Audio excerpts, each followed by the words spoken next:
Hi friends, this video shows how to download and install software update or firmware update. First go to settings, select the settings icon from top right corner, go to device preferences, select about. Under about, here we can see version.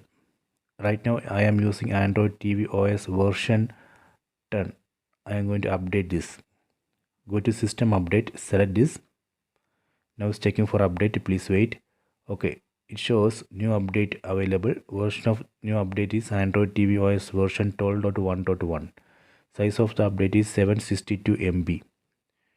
On right side you can see one download button. Select that button, that way we can download and install this update into this TV. If you are not able to see this update in your TV, that means company is not yet released this update for your TV model, hence you have to wait. You have to keep checking this.